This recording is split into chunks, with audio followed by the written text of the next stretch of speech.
I'm at Camiolo. They made me do this because I'm not a safe person. And part of what that is making sure you're a safe person. So what we're going to try and do today is give you a fun way to look at how to be safe on the job here at Dorschel. Let's talk about that.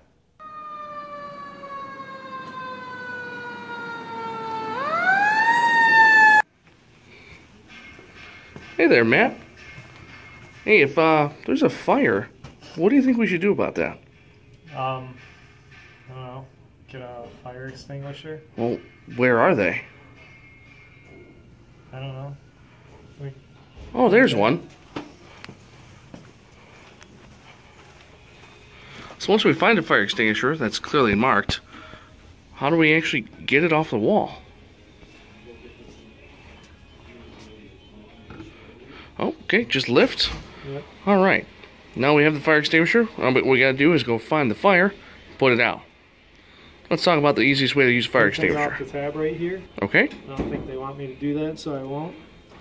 And you're gonna undo this thing. Don't do this because it'll come right at you. Get to where the fire is, and you just squeeze right there on this handle, and you'll put out the fire, unless it's too big. Excellent. The other thing you want to remember is to always tell someone that there is a fire. Now, when you are going to use a fire extinguisher, as Matt said, you do want to remove that pin, aim the hose at the fire, and aim at the base of the fire in a sweeping motion. Be approximately 6 to 12 feet away from the base of the fire, and do your best to put it out.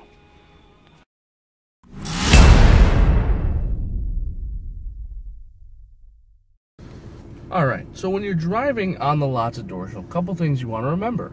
Always buckle up.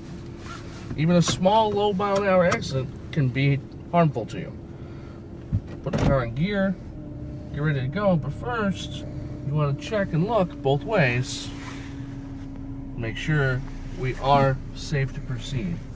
Now, one of the most important things about driving on Dorschel property is maintaining a speed of maximum of 10 miles an hour. There are a lot of blind corners all over the lot, and that is where it's going to get really dicey as far as making sure you're safe. Now, as we come out to an intersection, one of the things you really want to pay attention to is treat all the intersections at Dorschel like a four-way stop. The reason being is while there are no stop signs, there's a lot of traffic between service technicians, porters, and other salespeople driving around. You want to make sure you are being as safe as possible. So I'm going to come up to this line here, make a stop, and we'll try and be as safe as possible.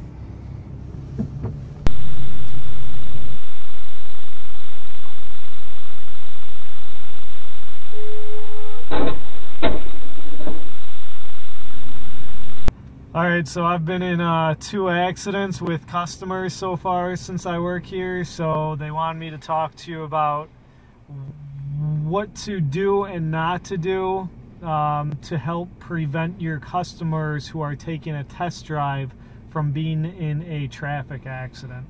One thing that I've encountered personally is a customer will ask me as they're driving, how do I get to the navigation screen? Or they'll start playing with buttons here and saying, oh, what does the elapsed time mean? So one thing that it's important is to tell the customer, before we start driving, let's go through all these buttons and options, because I don't want you to start driving and having your eyes focused on this touch screen here, because we need to be able to focus on the road. So please make sure with your customers that you go over all the features, and if they start to ask about more features, tell them to stop the car. Don't start showing your customer features on cars, because they're going to look at a button and they're going to hit a car and you'll both be injured. Okay, so a few other things to talk about with your customer before you get started on the road is your adjustments to the vehicle. Things like that can be adjusting the steering wheel, adjusting your center mirror right here, adjusting the seat, make sure the back angle and the distance to the pedals is correct, and adjusting your side mirrors.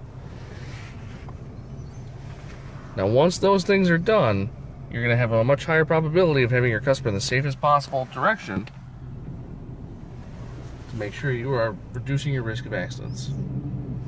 Andy, you're going to drive 3 miles, and then you'll be taking a right onto Lehigh Station Road. Okay. All right. Andy, can you slow down a little bit? I notice you're driving a little bit aggressively here. Well, you see, the thing is, Matt, is if I'm going to test drive a car, I'm going to test drive a car, if you know what I mean. Yeah. You ever seen that commercial with Jeff Gordon where he scares the bejesus out of a salesperson? Yeah, I didn't find that funny. Oh, I did. Oh my God. See? We're going to put this car through its paces today. This guy is about 2 feet from you, and I don't want to have any injuries while making the safety video here.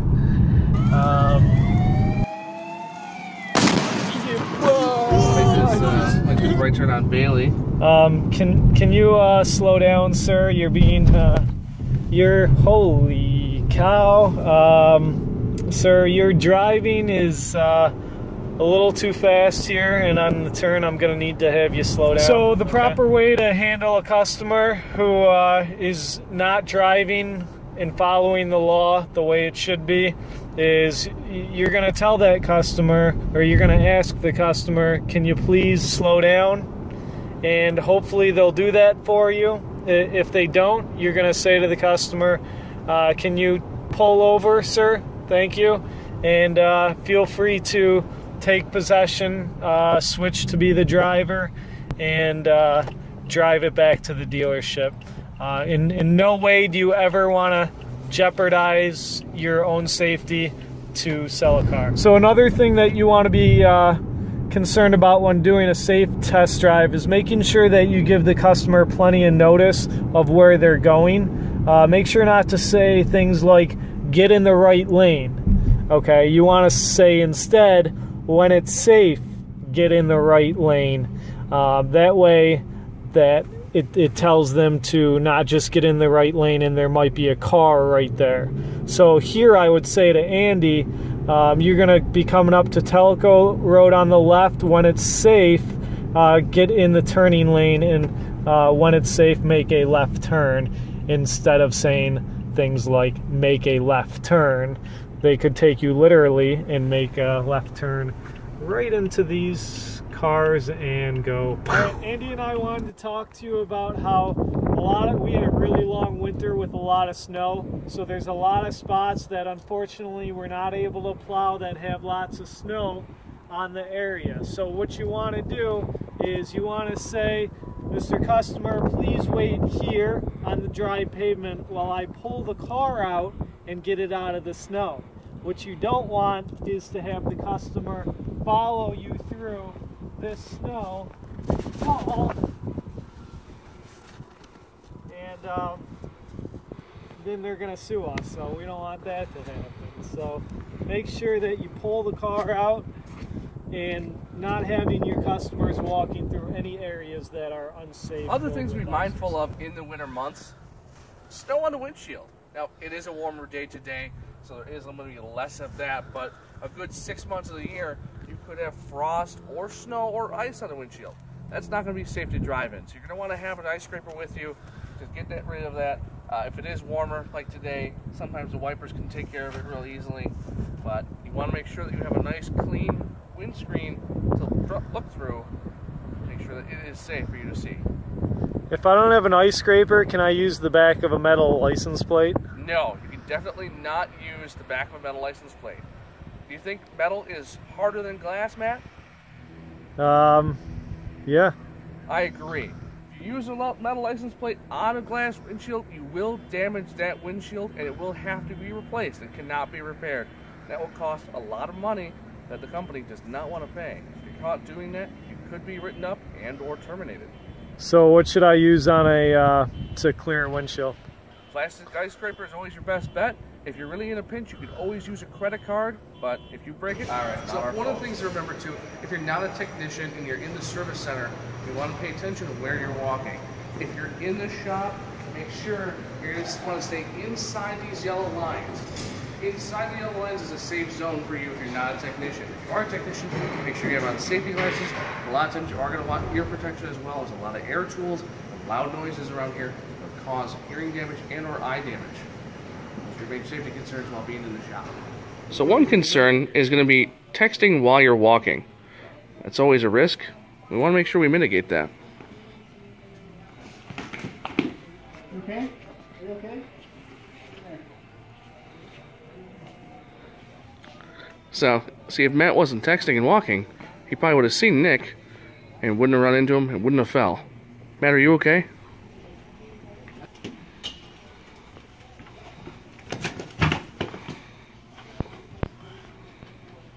So if you see water on the floor, please pick it up.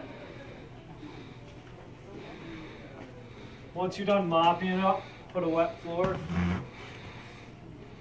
because we don't want any lawsuits.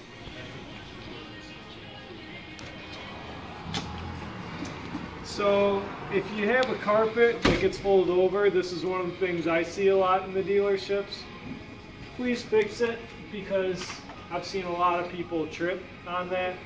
Just be very mindful of the carpets, because it's a common place for our customers to possibly trip. When moving cars around the showroom, always make sure you have a spotter. The spaces around the cars are very tight. You want to make sure you don't damage any of these brand new cars when you're moving them inside the showroom.